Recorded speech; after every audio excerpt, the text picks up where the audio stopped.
Et nous sommes de retour dans ce Face à la Rédac, dans ce 18h15 pour le Face à la Rédac. On va parler immobilier ce soir à l'occasion du Salon de l'Habitat qui démarre dès demain et ce jusqu'à dimanche au Centre des Expositions. Avec vous, Julien Rimbaud, bonsoir. Bonsoir.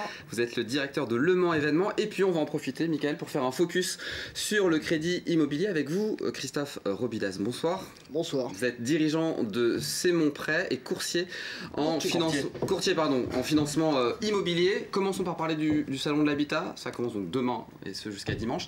Qu'est-ce qu'on y trouve concrètement? Tout ce qu'il faut pour acheter, rénover? C'est ça, construire, rénover, aménager.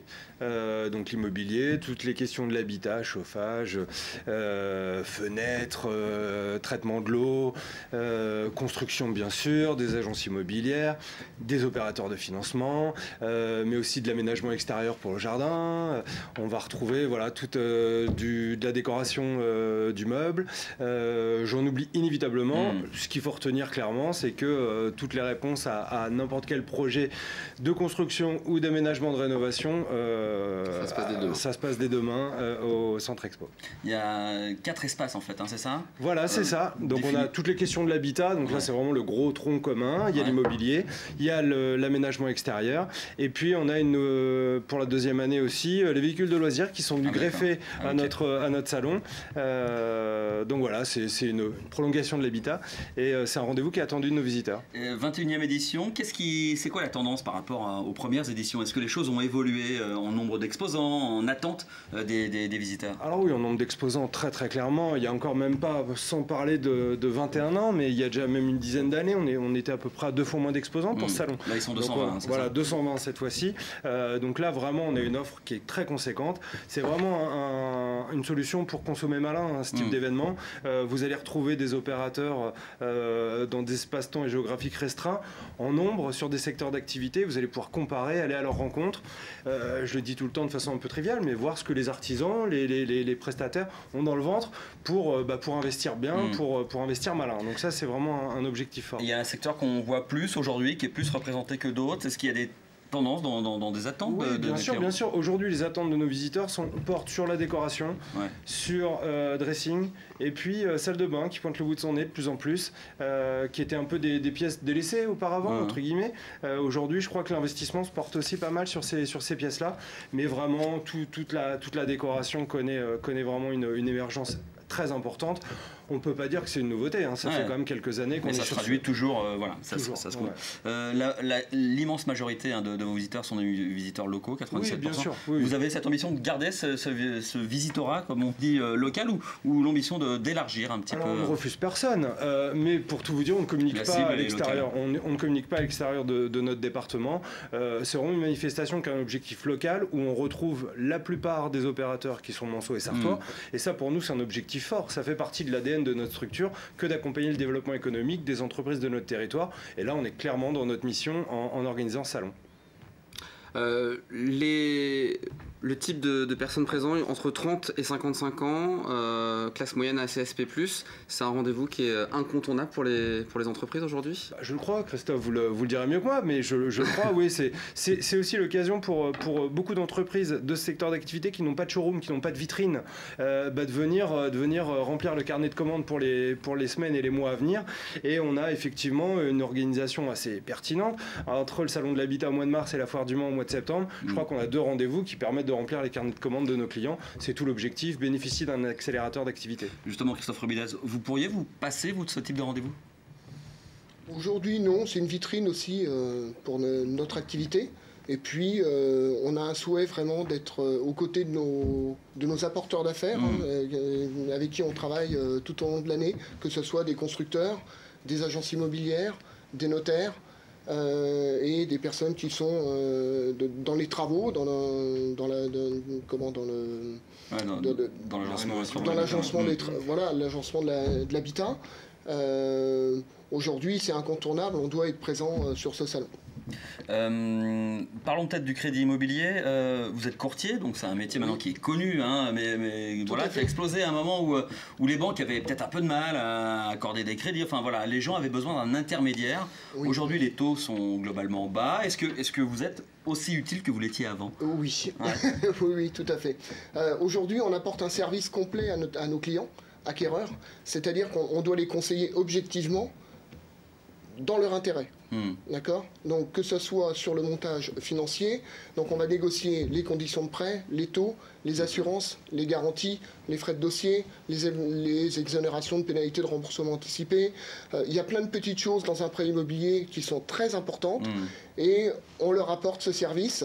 Et on leur apporte surtout la gestion du dossier de A à Z, c'est-à-dire du moment où ils ont leur projet jusqu'au moment où ils le finalisent et qu'ils signent l'acte authentique chez le notaire. Avec et on les épaule tout au long du projet. Avec l'objectif, vous, c'est de faire descendre les taux, faire descendre le coût pour vos clients, quoi. Oui, alors après, c'est pas tout.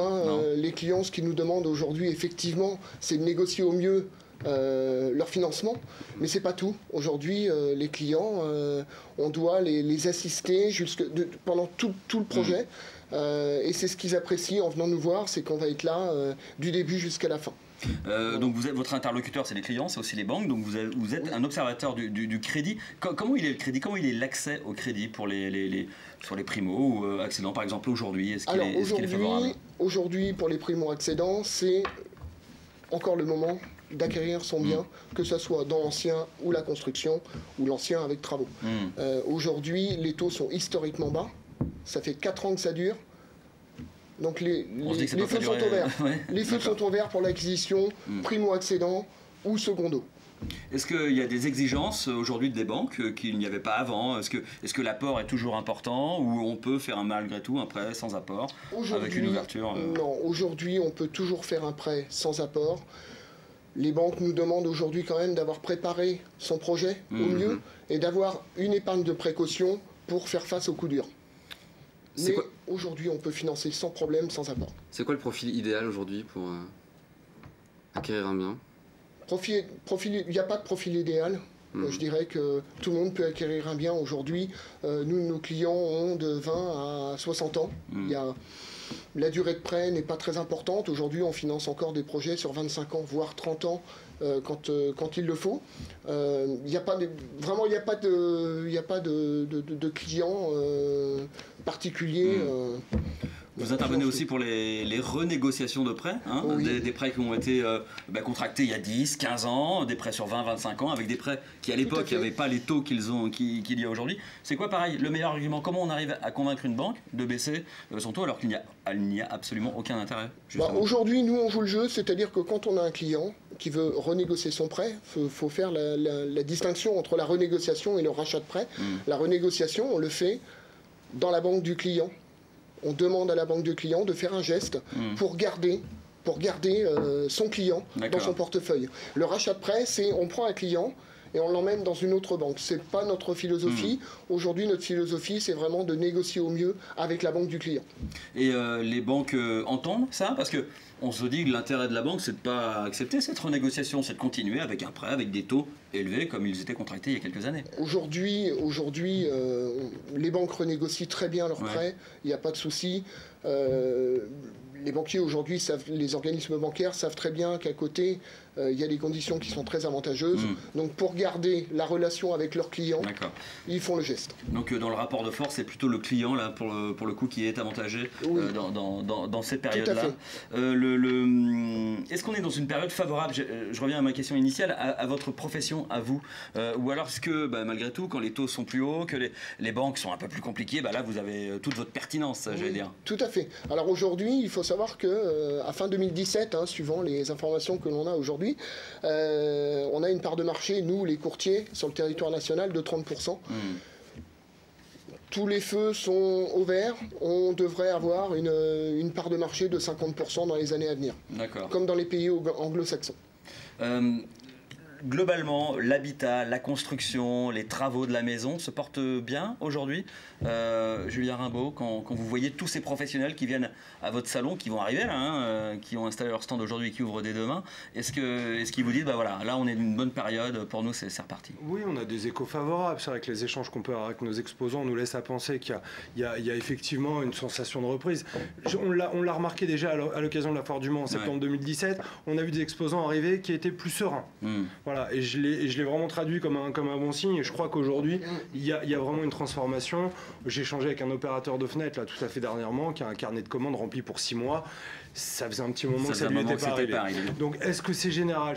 J'ai pas la prétention et d'avoir cette information, mais vraiment, en tout cas, je trouve que nos exposants sont aujourd'hui beaucoup plus sereins. Il faut y voir un bon signe, je crois. Ouais. 2500 visiteurs attendus? Non, plus que 12 500, oui, pardon. Oui, 12 voilà. 500. J'ai oublié 10 000. Oh, qu'est-ce que c'est 10 000? Oui, c'est pas grand-chose, c'est 2500. Rendez-vous en tout cas, évidemment, dès demain et jusqu'à dimanche au Centre des Expositions pour ce salon, 21e édition du Salon de l'Habitat. Et demain, c'est gratuit, je le précise. L'entrée est gratuite, il faut en profiter. Merci en tout cas à vous deux d'être venus sur le plateau de LMTV. C'est la fin de ce Face à la Rédac. 18h15 cette semaine avec l'entreprise Malherbe qui vous accompagne au Mans depuis 1905.